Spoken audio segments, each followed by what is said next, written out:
A continuación viajamos al centro de la experiencia blindada y llevamos al límite los metales más duros en la cuenta atrás de lo mejor entre los tanques.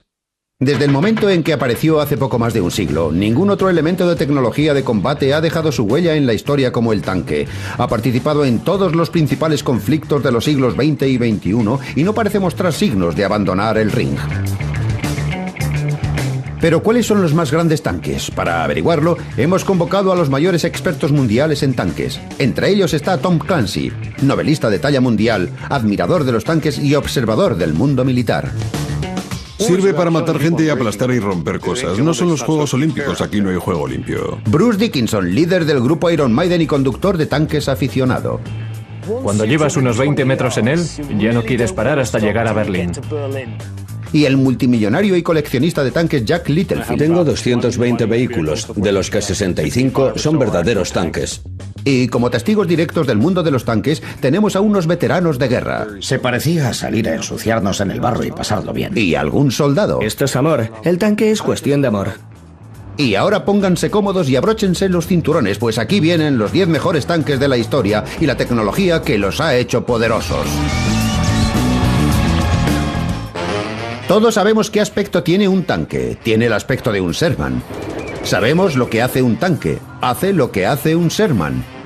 El puesto número 10 de los mejores tanques lo ocupa este tanque fantasía de 33 toneladas, que conocemos por los noticiarios cinematográficos, los tebeos y las películas de Hollywood. Yo diría que el Sherman es uno de los mejores tanques que se han hecho nunca. El Sherman fue el tanque que hizo que los aliados ganaran la Segunda Guerra Mundial. Se construyeron casi 50.000 Shermans en total, y el programa ha reunido a uno de sus supervivientes y 3 veteranos para los que el Sherman fue su hogar en tiempos de guerra, porque durante la campaña aliada en Normandía, cuando estos hombres no habían cumplido aún los 20 años, confiaron sus vidas a la entonces tecnología punta del Sherman. No conduzco uno de estos desde hace 60 años, pero me apetece mucho dar un paseo. Soy Brian Carpenter y era conductor de un tanque Sherman. ¿Estás bien ahí arriba, Navi? Estoy bien, Brian. ¿Qué tal ahí abajo? Muy bien. Soy Navi Clark y era artillero. Me llamo Ken Tadd y mandaba uno de estos tanques Sherman. Se significó especialmente en la campaña del desierto en 1942. El norteamericano M4 Sherman llegó a ser un tanque omnipresente entre los aliados. Lo tenían los británicos, los canadienses, los franceses, los rusos y los chinos, y se las arregló para rendir bien en todas partes. Nos impresionaba su tamaño, así como su eficacia, y los cañones funcionaban fantásticamente. Era estupendo, sobre todo el cañón, un 75 milímetros. Mucho más preciso y con un casco mayor, lo que significa que podíamos disparar a animales más grandes. Tenía que tener un buen cañón y también un buen blindaje, pero su característica principal era la movilidad. Tenía que ser capaz de moverse con velocidad en la retaguardia enemiga y explotar esa ventaja. Era muy rápido y fácil de conducir, y andaba estupendamente, casi tan bien como en un coche actual. No es extraño que el Sherman se condujera como un coche, pues fue construido por la poderosa industria automovilística norteamericana. El diseño del tanque Sherman tuvo en cuenta desde el principio sus posibilidades de producción. Los aliados pensaron que podríamos fabricar el eje en serie, así que los fabricaron empresas como Baldwin Locomotive, Works, General Motors, Pacific Car o Foundry. Se produjeron en enormes cantidades. Por cada tanque que los alemanes fabricaban, los norteamericanos hacían 10 Shermans. El diseño del Sherman era el de un tanque universal que podía ser utilizado por un ejército formado en gran medida por ciudadanos corrientes. Tenía que ser manejado por alguien que sabía conducir un tractor o una camioneta. Y nadie más novato en esto que Brian Carpenter, que era estudiante universitario antes de ponerse a conducir un tanque. Me vi con las palancas de dirección entre las piernas y había un pedal de embrague y el del acelerador. Y las palancas de dirección, naturalmente, actuaban como freno. La estandarización es la clave. Estos tanques solo se diferencian en el motor. Este y otros como este tenían 9 cilindros y un radiador enfriado con aire. Era, de hecho, un motor de avión. Yo no pensaba que un motor así podría servir para un vehículo tan lento como un tanque, pero por supuesto llevaba marchas mucho más cortas y menos veloces. En la marcha más baja no sobrepasaba los 4 kilómetros por hora. Y en la más alta, en la quinta, apenas llegaba a 35. Eso, por supuesto, en una carretera lisa y llana. En cuanto hubiera una ligera cuesta, no llegaría a eso.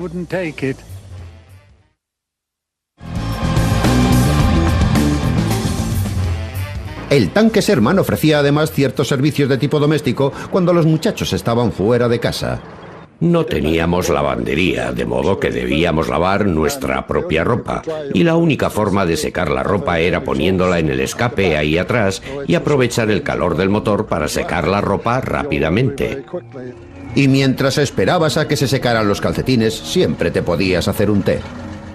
Se podía poner una tetera ahí encima para calentar el agua.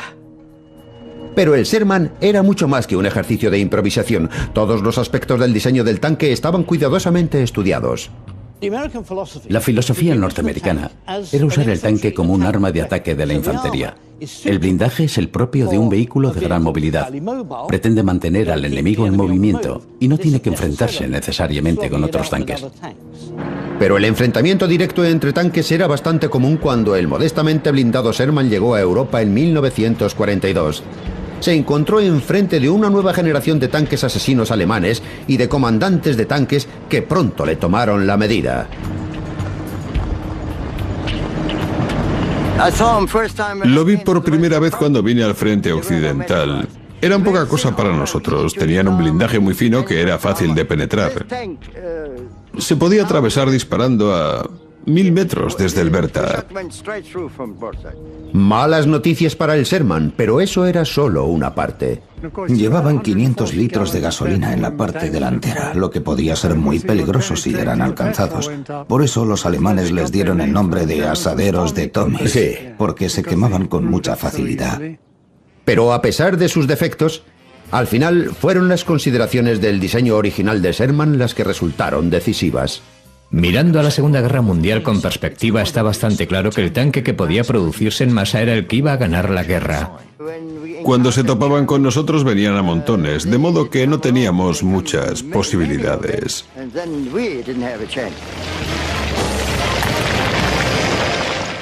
Oh, fantástico. Nunca pensé que volvería a hacerlo. Es el arte del compromiso el que hace o destruye los tanques, y los restantes 9 más grandes tuvieron que tomar decisiones muy duras. A continuación, el tanque de diseño que saltó directamente de la mesa de delineación a las selvas del sureste asiático. El tanque Sheridan se construyó para que pudiera ser transportado por aire. Un tanque ligero de fin de semana para ir a cualquier lugar. Número 9. El sueño de los diseñadores había sido desarrollar un tanque ligero y fácil de transportar, pero que tuviera el poder de fuego necesario en una gran batalla de tanques. El vehículo era único en ese aspecto. Tenía mayor poder de fuego que cualquier otro que pudiera lanzarse desde un avión. El avión de transporte vuela sobre el suelo a más de 150 por hora y a unos 50 metros de altura. Se abre para dejar caer el tanque de su interior. Es algo que da miedo ver. Esta máquina que se lanzaba en una lejana parte del mundo para luchar, digamos en una guerra colonial, se enmarca en el contexto de los Estados Unidos de los 70 y no se entiende sin Vietnam. Yo era miembro de la unidad de caballería, rastreo y destrucción. Salíamos y no regresábamos.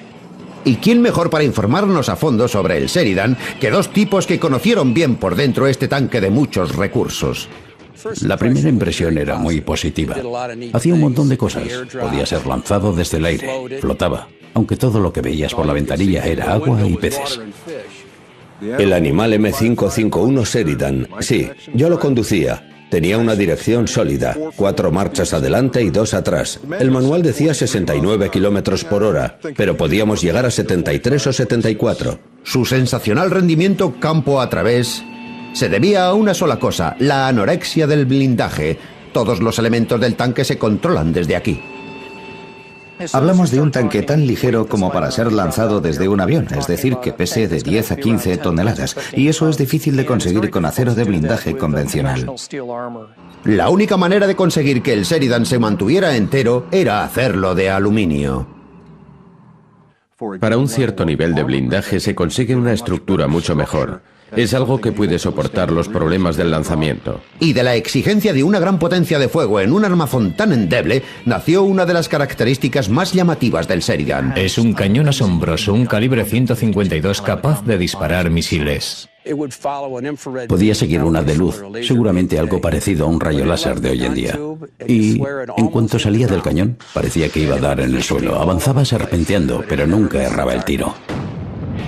El mismo cañón podía utilizarse para disparar proyectiles convencionales, algo emocionante, el ultraligero Sheridan. Pesaba 17 toneladas.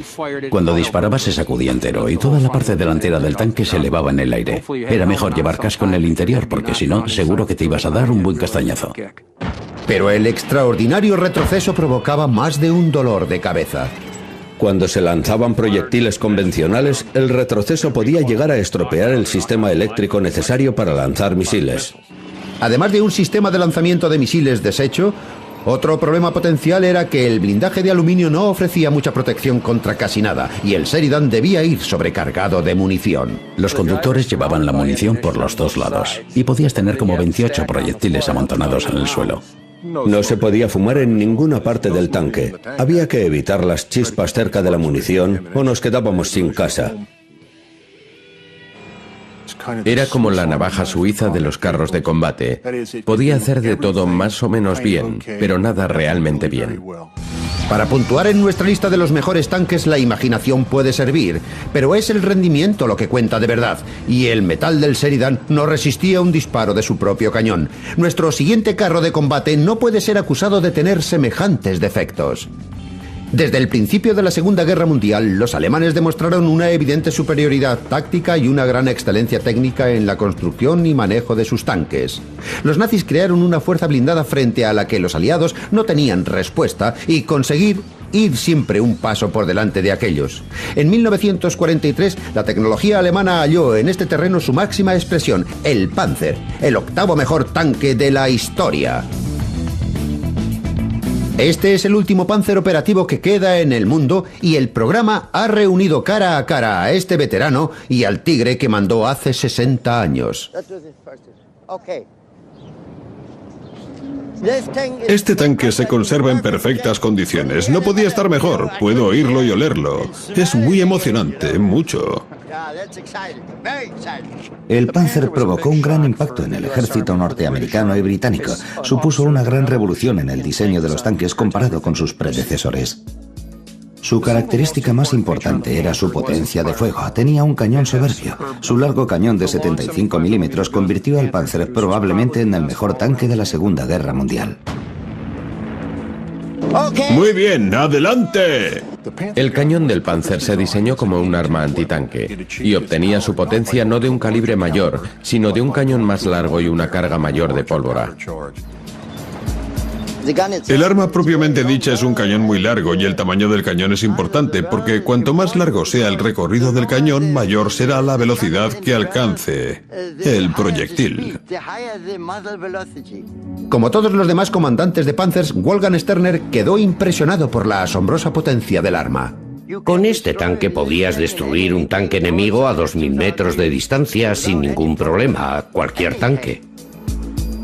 El diseño original del Panzer procedía de la experiencia alemana en el frente oriental. En 1941, las tácticas de combate alemanas quedaron desbaratadas cuando se toparon con una nueva generación de tanques rusos que, para su espanto, eran mejores que los suyos. La respuesta alemana a sus nuevos enemigos fue copiarlos descaradamente, y lo primero que adoptaron fue su blindaje inclinado.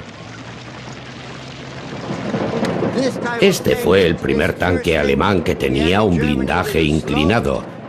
El blindaje tiene un grosor de 80 milímetros, pero gracias a la inclinación brinda la protección de 100 milímetros. Porque si recibe un disparo frontal, rebota. No conformes con copiar el tanque soviético, el diseño del Panzer pretendía mejorarlo. Mirando su parte frontal puede apreciarse una cierta apariencia ruda, pero esto no es un trabajo chapucero. Es una pieza de tecnología antiminas bastante sofisticada, un tipo de material que se trabajaba deliberadamente para darle una apariencia ruda y después se reforzaba al fuego para proveerle de resistencia ante las minas magnéticas. Las mejoras no se limitaron al blindaje. Los alemanes se enorgullecían de haber hecho una renovación completa de su ingeniería.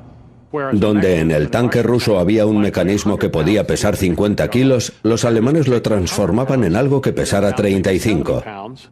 Este es el vaciado del bloque del motor del Panzer, y puede verse con solo mirarlo que es un trabajo bastante intrincado. Tiene cantidad de secciones finas y ha sido elaborado con muchísimo cuidado. Y yo creo que una unidad norteamericana o rusa comparable a esta sería más pesada y más grande. Podía tener un aspecto rudo, pero estaba diseñado para operar con ventaja. Aquí va la orden de avance. ¡Adelante! El Panzer entró en acción por primera vez en la batalla de Kursk, la mayor y más dura batalla de tanques de la Segunda Guerra Mundial. Pero las cosas se torcieron desde el principio. La mayoría de las cosas se estropearon antes de entrar en acción. No estaban preparados para el combate. Era demasiado pronto para llevarlos al frente. Y al principio no fue una situación precisamente admirable. El problema con la complejidad de la ingeniería no era solo que fuera propensa a las averías, sino que también consumía un tiempo y unos recursos preciosos. Estos son los rodamientos principales del motor Maybach V12 que llevaba el Panzer. Es una preciosa pieza de ingeniería diseñada para durar años. El problema era que el Panzer solo duraba unas semanas o meses en combate, y es una de las razones por las que los alemanes perdieron la guerra. No podían reponer su excelente ingeniería en todos los aspectos y elementos de sus armas. El carácter nacional alemán busca siempre la perfección absoluta. Cuando la perfección no es estrictamente necesaria, resulta contraproducente. Se dice que si los alemanes no se hubieran esmerado tanto en la excelencia y hubieran construido mayor cantidad de tanques más sencillos, el resultado de la guerra habría sido otro, 1-0, pero a favor del otro bando. Así que, se mire como se mire, este tanque se merece el puesto número 8 del ranking. El Panzer es una máquina que, si no existiera, habría que inventarla. Si el Satén produjera tanques, haría el T-72. En la década de 1970, la brecha entre los dos lados del telón de acero parecía ser más grande que nunca, y el T-72 era el símbolo de la hipotética amenaza rusa. El T-72 fue un tanque construido por los soviéticos para luchar en la Tercera Guerra Mundial. El T-72 fue diseñado para constituir la punta de lanza de un avance soviético en Europa Occidental, el tanque de ataque definitivo. El T-72 era un motivo de preocupación. Tenía un blindaje grueso, gran movilidad, un gran cañón y un perfil bastante bajo. Es unos 30 centímetros más bajo que un tanque británico y unos 46 más bajo que el tanque norteamericano de su época. Así que era un objetivo difícil de alcanzar, especialmente cuando se dirige rápidamente hacia ti y en grandes cantidades seguido de la infantería. Eso suena muy emocionante. Si miras al 772 verás que es ancho y achaparrado y que tiene un gran cañón, y que cuando lo estás conduciendo te sientes realmente agresivo, con ganas de seguir adelante. Te sientes parte de él y es divertido conducir. La mayor sorpresa del TT2 fue realmente su arma. Era un cañón calibre 125 milímetros que nos habría causado muchos problemas. El cañón soviético era 5 milímetros más ancho que los occidentales, lo que permitía usar mayores obuses y mayor capacidad de penetración. Pero el elemento revolucionario era que el cañón se cargaba por medio de un sistema de carga automática. El gran bulto verde es la parte trasera del cañón. Hace pareja con un autocargador. Bien, la munición sale de este par de portezuelas del suelo que se levantan hasta aquí. La culata sale de la parte trasera de la torreta y golpea aquí. Teniendo un cargador automático, no hace falta una persona cargando. Con eso puedes reducir el tamaño del tanque y convertirlo en un objetivo más difícil de alcanzar. Eliminar un miembro de la tripulación reduce el peso del tanque en alrededor de 12 toneladas, pues el peso del blindaje depende de los miembros que ha de proteger. Esto aumenta la velocidad y maniobrabilidad del tanque, pero el T-72 iba más allá. Reducía considerablemente el espacio interior, de modo que hasta la tripulación que quedaba debía ser especialmente seleccionada. Si no eras más bajo de 1,66, algo así, y mi mujer no es más alta, no entrabas en el T-72. Había que ser muy pequeño. El T-72 parecía encajar perfectamente con el estereotipo occidental del tanque soviético. Una brutal y eficiente máquina asesina. Pero, ¿era realmente el T-72 lo que se suponía que era? Los agentes de inteligencia estaban aterrorizados, veían esta pieza de ingeniería soviética y pensaban, Dios mío, los rusos por fin lo han conseguido, es la cosa más mortífera que ha pisado un campo de batalla, estamos perdidos y tenemos que enfrentarnos a ella. Pero eso pasó pronto porque descubrimos que era una trampa mortal, como todo lo que construían los rusos. Para empezar, el cargador automático tenía problemas. Tenía la mala costumbre de cargar con prendas de ropa al cañón. Se dieron casos de miembros de la tripulación que perdieron un brazo porque el cargador automático les enganchó la manga. Pero había algo mucho peor. El T-72 tenía su munición a la vista, lo que significaba que si se podía alcanzar de manera adecuada, podía hacerse volar todo el tanque. Es una máquina mortal para la propia tripulación.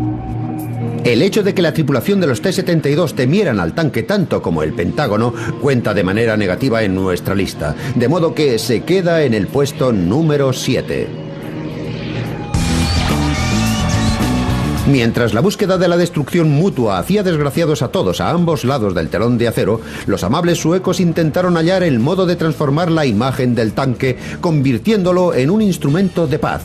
El irrepetible tanque S ocupa nuestro 6º lugar. La opción pacifista. Cuando el mundo militar vio por primera vez el tanque S, todo el mundo se quedó asombrado.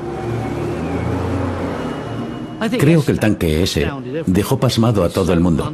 Era un tanque muy poco convencional, y eso dejó a la gente con la boca abierta, al menos hasta que llegaron a acostumbrarse. El tanque S es una de las ideas más estúpidas que han surgido en los últimos 50 años. Nos obligó a replantearnos qué es un tanque y cuál es su esencia. Por su ausencia de torreta y su valla protectora, su doble motor y el hecho de ir vestido con traje de baño, el tanque S era absolutamente único y su audacia sorprendió incluso a los propios suecos. Me quedé impresionado la primera vez que lo vi porque nunca había visto un tanque como ese. Fui el primer soldado del ejército sueco que montó en un tanque S en 1962.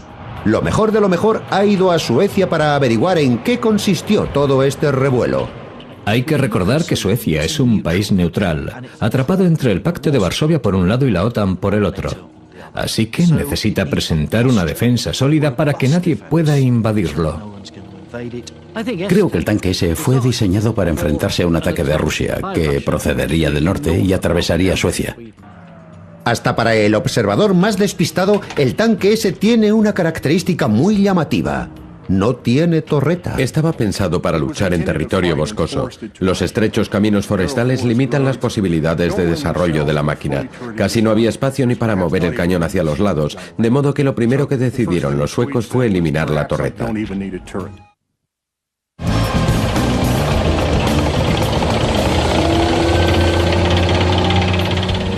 La ausencia de torreta hace que el tanque S solo tenga 2,1 metros de altura, algo muy práctico si lo que pretendes es ocultarte. El tanque S podía incluso hacer un agujero en la tierra para esconderse, de modo que prácticamente lo único que quede a la vista es el cañón. Fue diseñado para disparar y esconderse. En medio de un montón de tanques enemigos puedes eliminar a alguno de ellos y salir pitando en dirección contraria para acabar escondiéndote bajo tierra. En plena batalla el tanque S aparece retraído, con toda la tripulación protegida bajo el tanque. Pero cuando lo mejor de lo mejor está delante, y obviamente no hay ninguna amenaza, todo el mundo puede salir a echar un vistazo, unos ojos extra para el conductor. Es muy fácil de conducir y hasta divertido. Si vas por una carretera a 50 o 55 kilómetros por hora, podrías hacer un giro de hasta 180 grados en menos de un segundo. Si eres lo suficientemente bueno. El interior se parece más a un caza que a cualquier otra cosa, en el sentido de que manejas tus controles directamente, con todos los elementos al alcance de tus dedos. Pero la joya de la corona del tanque S es su arma principal, el cañón fijo. El mayor inconveniente de un cañón fijo es que para disparar tienes que manipular todo el tanque. Tienes que mover y dirigir todo el casco del mismo modo en que lo hace un piloto de caza con su avión. El verdadero avance de diseño fue la suspensión hidroneumática controlable. La innovación sueca era poder controlar la suspensión de una manera tal que pudiera utilizarse como un dispositivo para direccionar el cañón. Para inclinar el arma, el primer y el cuarto par de ruedas se movían con respecto a las demás. Como la longitud de la oruga no cambia, el tanque tiene que inclinarse arriba y abajo. Lo que ven aquí es el brazo al que está conectado la primera rueda, que se mueve cuando mueves el casco. El elegante y sofisticado tanque ese recibió alabanzas de militares de todo el mundo. Les encantó, pero nadie lo compró. Estaba destinado a enfrentarse al ejército ruso en territorio sueco y con tácticas militares suecas. Se adaptaba tan bien a esa misión que de hecho no le venía muy bien a casi nadie más en el mundo.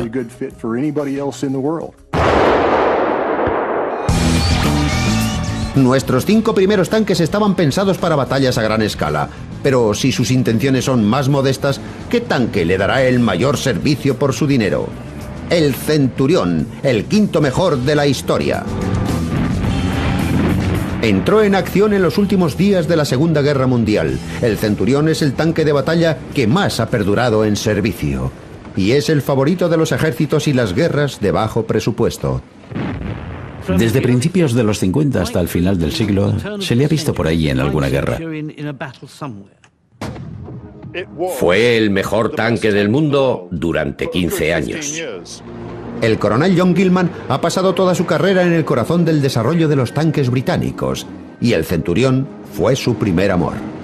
Cuando me incorporé a mi regimiento en 1968, mi primer vehículo fue un Centurión Mark 62 muy parecido a este de aquí, y recorrimos con él 5.600 kilómetros, lo que es una distancia verdaderamente considerable. Y el coronel Gilman sabe mejor que nadie que la clave del éxito de cualquier tanque es el mantenimiento en el campo de batalla. La propia tripulación puede mantener en funcionamiento este vehículo en batalla, pues el aparato se diseñó desde el punto de vista de los tripulantes para que pudieran arreglarlo con 2 llaves. Una es esta diminuta llave inglesa y la otra es mucho mayor que servía para hacer los ajustes de la parte delantera. Con estas dos no te hacía falta ninguna otra llave. Y el enfoque lleno de sentido común del Centurión se aplicó también a un método único de apuntar al blanco. La ametralladora de alcance es muy ingeniosa. Está unida al cañón principal, de modo que el artillero solo tiene que disparar 3 veces con la ametralladora. Cuando uno de esos disparos da en el blanco, este es identificado por el cañón principal, que entonces hace su tiro. Pero como era más difícil de maniobrar que una mula y tenía una autonomía de solo 72 kilómetros por cada depósito de fuel, el Centurión se queda solo en el puesto número 5.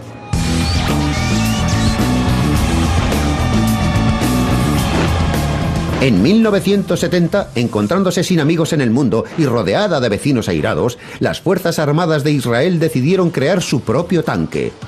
En el número 4, el Markava, el tanque de bricolaje. Desde las montañas de los Altos del Golán hasta la urbanizada Franja de Gaza, Israel se enfrenta a necesidades defensivas únicas. El Markava es un vehículo de gran éxito porque hace 2 cosas. Puede batirse en la lucha urbana de corta distancia, pero también puede cumplir la función tradicional del tanque de lucha en campo abierto. El Markava es una criatura de Israel. Normalmente, cuando se diseña un tanque, hay que llegar a un compromiso entre potencia de fuego, blindaje y maniobrabilidad. En nuestro caso, la protección del blindaje y la supervivencia son lo más importante. La supervivencia es una cuestión clave en un país con una población menor que la de Londres y un servicio militar obligatorio tanto para hombres como para mujeres. Me llamo Elinor Kushina. Soy instructora de tanques en la Escuela de las Fuerzas Armadas. Enseño a los soldados cómo manejarlos. Esta es mi parte favorita del tanque, la unidad de tracción, la zona del motor y la transmisión, que se encuentran juntas en la parte delantera. Por eso el tanque se llama Markava, que en hebreo significa cuadriga, y es como si llevara caballos delante, que eran la fuerza de tracción de la cuadriga. Igualmente el motor y la transmisión son la fuerza de tracción del tanque. Si un proyectil alcanzara el tanque, daría en la unidad de tracción y no en las personas que van en él. El conductor que se sienta aquí se mueve hacia un lado. No conviene sentarse en el medio donde te puede alcanzar un disparo.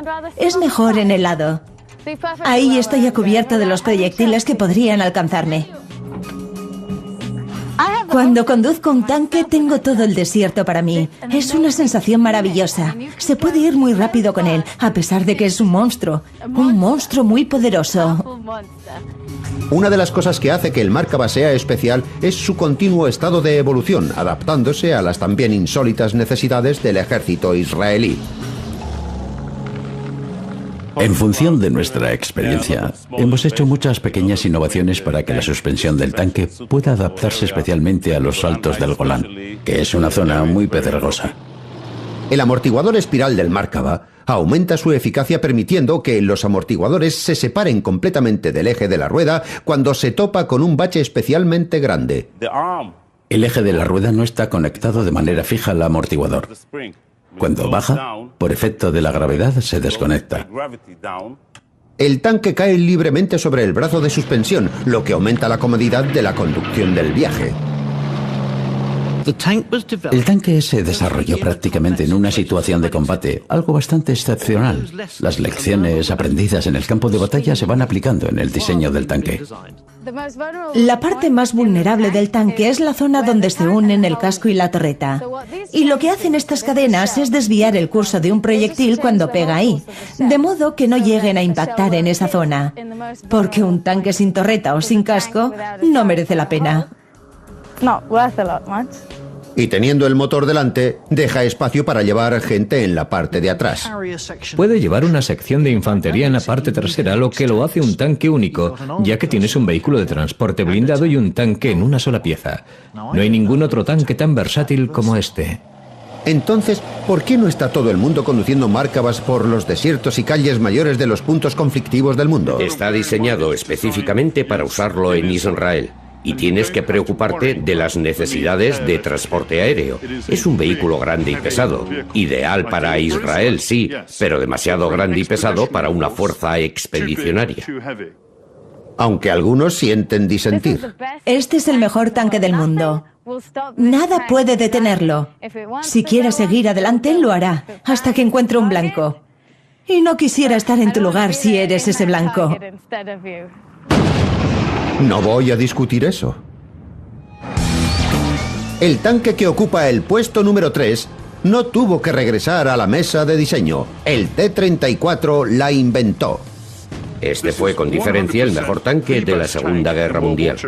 Fue uno de esos avances en el diseño de armas que se dan solamente una vez en cada generación. El T-34 es el tanque que ganó la Gran Guerra Patriótica para la Unión Soviética. Incorporaba innovaciones, pero con el mínimo denominador común. Se obtuvo un diseño improvisado que podía producirse en serie. La esencia de la filosofía militar rusa es que cualquier campesino recién llegado del campo fuera capaz de subirse a un tanque y conducirlo. Y como pueden ver, yo estoy bastante cerca de ser un campesino.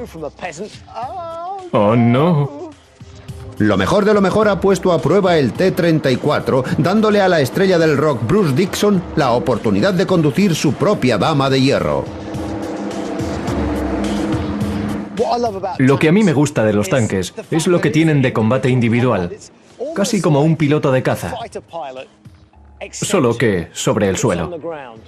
Las fantásticas cualidades del T-34 empiezan con su forma característica. El T-34 inventó el blindaje inclinado, lo que afectó también a otros elementos del diseño.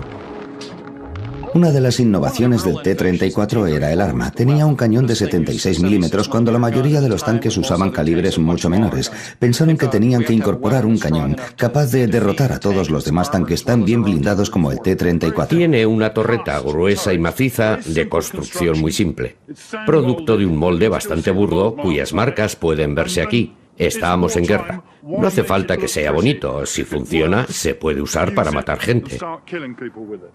Las extraordinarias cualidades del T-34 se pusieron a prueba en 1941, cuando Alemania avanzó hacia el este.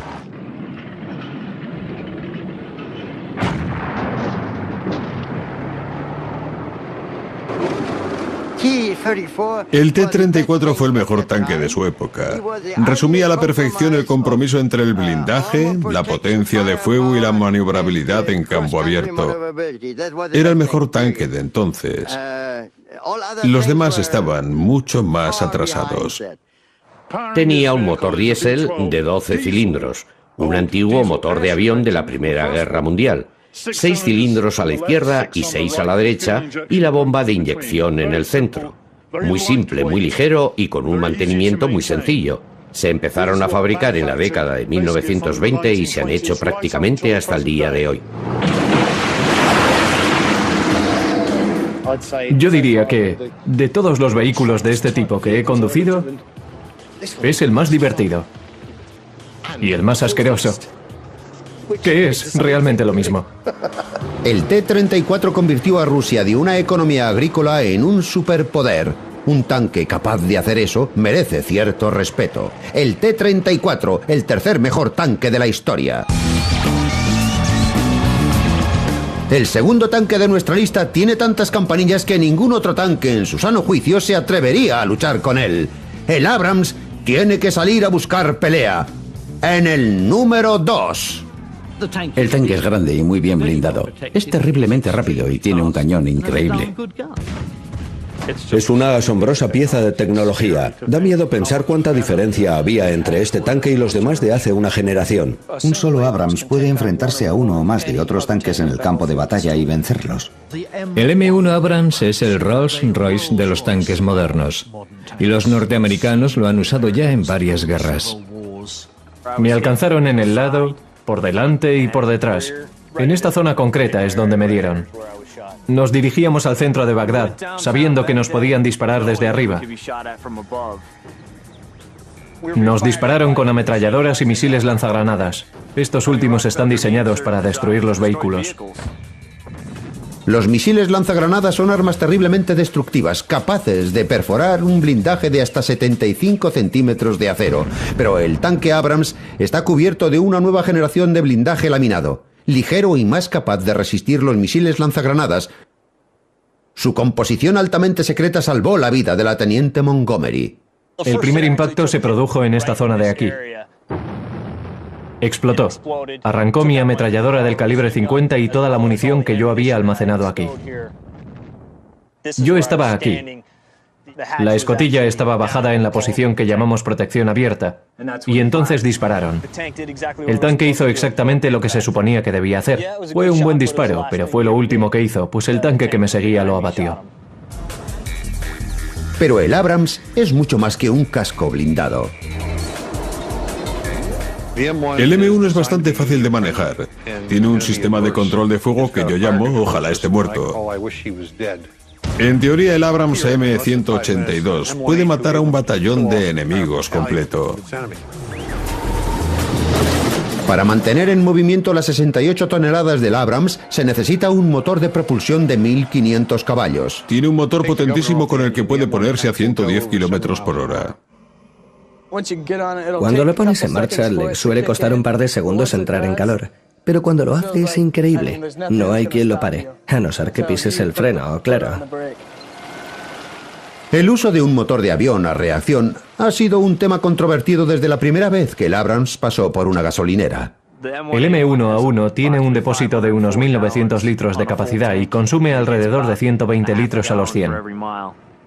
Gasta unos 30 litros solo en arrancar el motor. Y eso es mucho.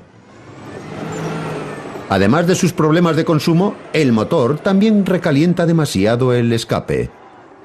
El motor a reacción tiene un escape terriblemente potente. Es como un auténtico soplete, una especie de misil de calor saliendo continuamente de tu trasero. Y eso no es nada agradable.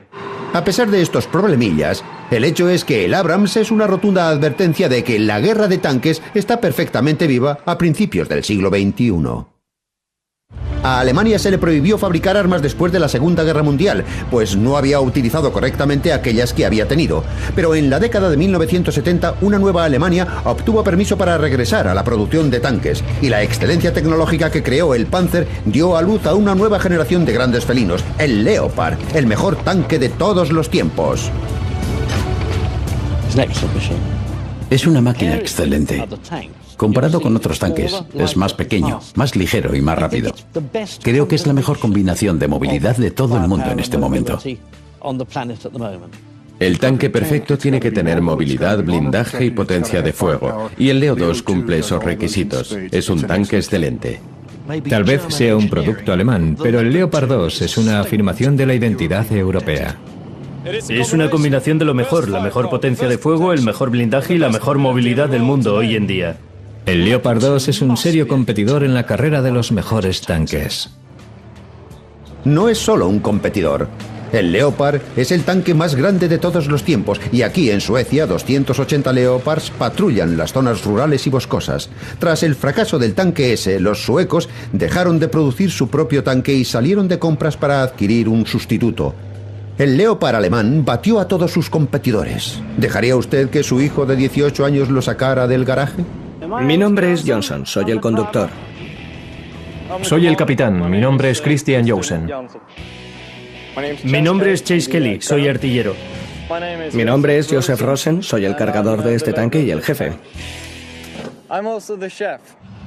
Lo mejor de lo mejor sigue a estos reclutas del ejército sueco en sus maniobras de 11 días durante las que conocerán la tecnología punta del Leopard. Hace 6 meses dejaron sus casas para hacer el servicio militar y probablemente nunca han conducido un tanque hasta ahora. Han cambiado el Volvo familiar por esta máquina asesina de 62 toneladas y es la extraordinaria facilidad de manejo del Leopard lo que permite a estos jóvenes cruzar la tundra con confianza. Aquí no hay palancas de dirección y cajas de cambios complicadas. Es casi como conducir un coche, aunque algo más pesado.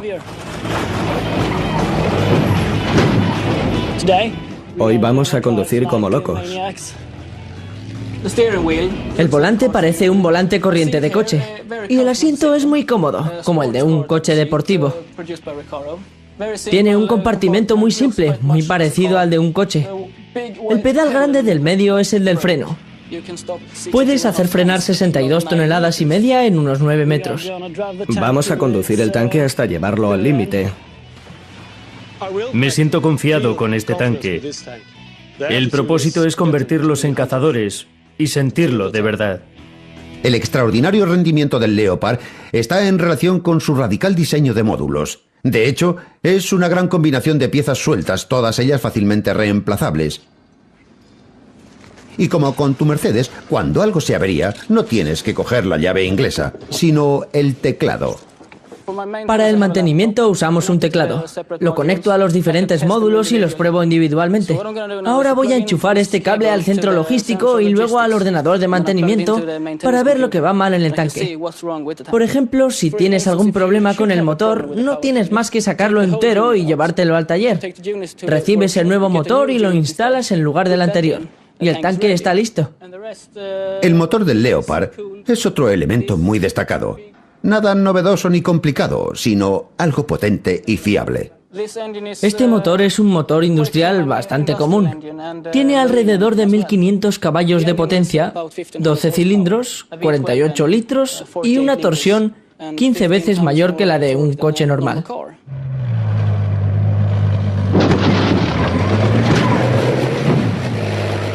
Si les preocupa que tratar al Leopard como un patín gigantesco puede cargárselo, dejen de preocuparse. El Leopard es uno de los pocos tanques del mundo que viene con garantía del fabricante.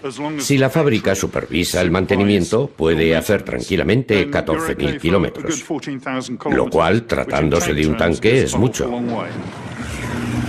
Para evitar que los reclutas choquen unos con otros, los suecos utilizan un sistema de control de mando de tanques de tecnología punta. Y yo me desplazo por este mapa.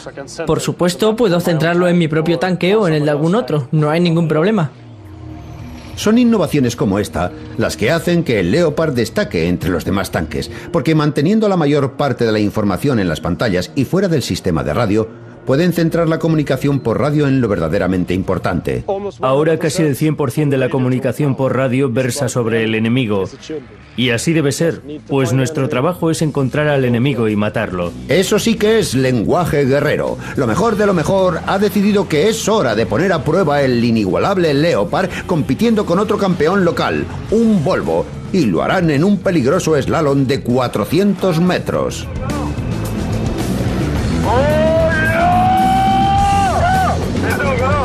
Pero en lo mejor de lo mejor, el tanque no solo debe vencer, debe destruir. Ahí los tienen. Los mejores 10 tanques de la historia, cada uno con su propio y único carácter, pero con un sombrío objetivo común. Desde el momento en que penetró en tierra de nadie, la caballería de hierro moldeó la guerra mecanizada a su imagen y semejanza, hasta el punto de convertir su propia imagen en el rostro de la guerra. Así que conviene temerlos. Y mucho.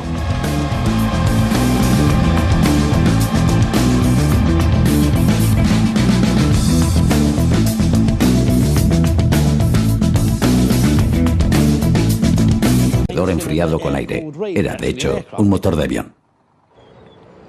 Yo no pensaba que un motor así podría servir para un vehículo tan lento como un tanque, pero por supuesto llevaba marchas mucho más cortas y menos veloces. En la marcha más baja no sobrepasaba los 4 kilómetros por hora. Y en la más alta, en la quinta, apenas llegaba a 35. Eso, por supuesto, en una carretera lisa y llana. En cuanto hubiera una ligera cuesta, no llegaría a eso.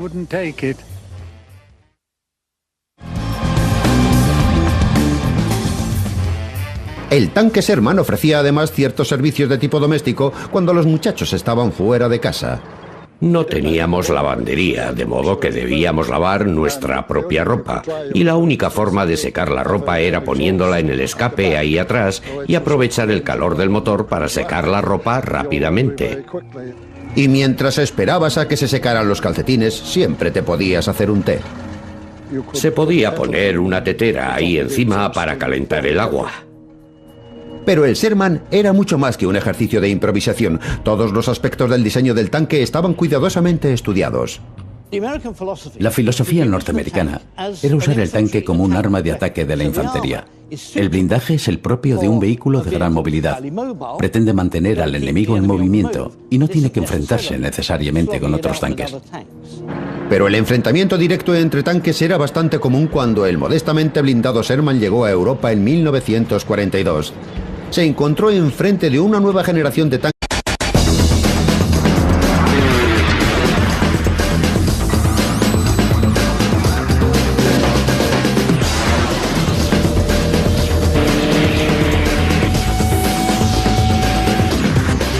A continuación viajamos al centro de la experiencia blindada y llevamos al límite los metales más duros en la cuenta atrás de lo mejor entre los tanques. Desde el momento en que apareció hace poco más de un siglo, ningún otro elemento de tecnología de combate ha dejado su huella en la historia como el tanque. Ha participado en todos los principales conflictos de los siglos XX y XXI y no parece mostrar signos de abandonar el ring. Pero ¿cuáles son los más grandes tanques? Para averiguarlo, hemos convocado a los mayores expertos mundiales en tanques. Entre ellos está Tom Clancy, novelista de talla mundial, admirador de los tanques y observador del mundo militar. Sirve para matar gente y aplastar y romper cosas. No son los Juegos Olímpicos, aquí no hay juego limpio. Bruce Dickinson, líder del grupo Iron Maiden y conductor de tanques aficionado. Cuando llevas unos 20 metros en él, ya no quieres parar hasta llegar a Berlín. Y el multimillonario y coleccionista de tanques Jack Littlefield. Tengo 220 vehículos, de los que 65 son verdaderos tanques. Y como testigos directos del mundo de los tanques, tenemos a unos veteranos de guerra. Se parecía a salir a ensuciarnos en el barro y pasarlo bien. Y algún soldado. Esto es amor. El tanque es cuestión de amor. Y ahora pónganse cómodos y abróchense los cinturones, pues aquí vienen los 10 mejores tanques de la historia y la tecnología que los ha hecho poderosos. Todos sabemos qué aspecto tiene un tanque. Tiene el aspecto de un Sherman. Sabemos lo que hace un tanque. Hace lo que hace un Sherman. El puesto número 10 de los mejores tanques lo ocupa este tanque fantasía de 33 toneladas, que conocemos por los noticiarios cinematográficos, los tebeos y las películas de Hollywood. Yo diría que el Sherman es uno de los mejores tanques que se han hecho nunca. El Sherman fue el tanque que hizo que los aliados ganaran la Segunda Guerra Mundial. Se construyeron casi 50.000 Shermans en total, y el programa ha reunido a uno de sus supervivientes y 3 veteranos para los que el Sherman fue su hogar en tiempos de guerra, porque durante la campaña aliada en Normandía, cuando estos hombres no habían cumplido aún los 20 años, confiaron sus vidas a la entonces tecnología punta del Sherman. No conduzco uno de estos desde hace 60 años, pero me apetece mucho dar un paseo. Soy Brian Carpenter y era conductor de un tanque Sherman. ¿Estás bien ahí arriba, Navi? Estoy bien, Brian. ¿Qué tal ahí abajo? Muy bien. Soy Navi Clark y era artillero. Me llamo Ken Tad y mandaba uno de estos tanques Sherman. Se significó especialmente en la campaña del desierto en 1942. El norteamericano M4 Sherman llegó a ser un tanque omnipresente entre los aliados. Lo tenían los británicos, los canadienses, los franceses, los rusos y los chinos, y se las arregló para rendir bien en todas partes. Nos impresionaba su tamaño, así como su eficacia, y los cañones funcionaban fantásticamente. Era estupendo, sobre todo el cañón, un 75 milímetros. Mucho más preciso y con un casco mayor, lo que significa que podíamos disparar a animales más grandes. Tenía que tener un buen cañón y también un buen blindaje, pero su característica principal era la movilidad. Tenía que ser capaz de moverse con velocidad en la retaguardia enemiga y explotar esa ventaja. Era muy rápido y fácil de conducir, y andaba estupendamente, casi tan bien como en un coche actual. No es extraño que el Sherman se condujera como un coche, pues fue construido por la poderosa industria automovilística norteamericana. El diseño del tanque Sherman tuvo en cuenta desde el principio sus posibilidades de producción. Los aliados pensaron que podríamos fabricar el eje en serie, así que los fabricaron empresas como Baldwin Locomotive, Works, General Motors, Pacific Car o Foundry. Se produjeron en enormes cantidades. Por cada tanque que los alemanes fabricaban, los norteamericanos hacían 10 Shermans. El diseño del Sherman era el de un tanque universal que podía ser utilizado por un ejército formado en gran medida por ciudadanos corrientes. Tenía que ser manejado por alguien que sabía conducir un tractor o una camioneta. Y nadie más novato en esto que Brian Carpenter, que era estudiante universitario antes de ponerse a conducir un tanque. Me vi con las palancas de dirección entre las piernas y había un pedal de embrague y el del acelerador. Y las palancas de dirección, naturalmente, actuaban como freno. La estandarización es la clave. Estos tanques solo se diferencian en el motor. Este y otros como este tenían 9 cilindros y un radiador. Tanques asesinos alemanes y de comandantes de tanques que pronto le tomaron la medida. Lo vi por primera vez cuando vine al frente occidental. Eran poca cosa para nosotros. Tenían un blindaje muy fino que era fácil de penetrar. Se podía atravesar disparando a 1000 metros desde el Bertha. Malas noticias para el Sherman, pero eso era solo una parte. Llevaban 500 litros de gasolina en la parte delantera, lo que podía ser muy peligroso si eran alcanzados. Por eso los alemanes les dieron el nombre de asaderos de Tommy, porque se quemaban con mucha facilidad. Pero a pesar de sus defectos, al final fueron las consideraciones del diseño original de Sherman las que resultaron decisivas. Mirando a la Segunda Guerra Mundial con perspectiva, está bastante claro que el tanque que podía producirse en masa era el que iba a ganar la guerra. Cuando se topaban con nosotros venían a montones, de modo que no teníamos muchas posibilidades.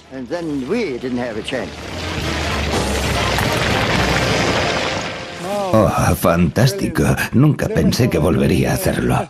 Es el arte del compromiso el que hace o destruye los tanques, y los restantes 9 más grandes tuvieron que tomar decisiones muy duras. A continuación, el tanque de diseño que saltó directamente de la mesa de delineación a las selvas del sureste asiático. El tanque Sheridan se construyó para que pudiera ser transportado por aire. Un tanque ligero de fin de semana para ir a cualquier lugar. Número 9.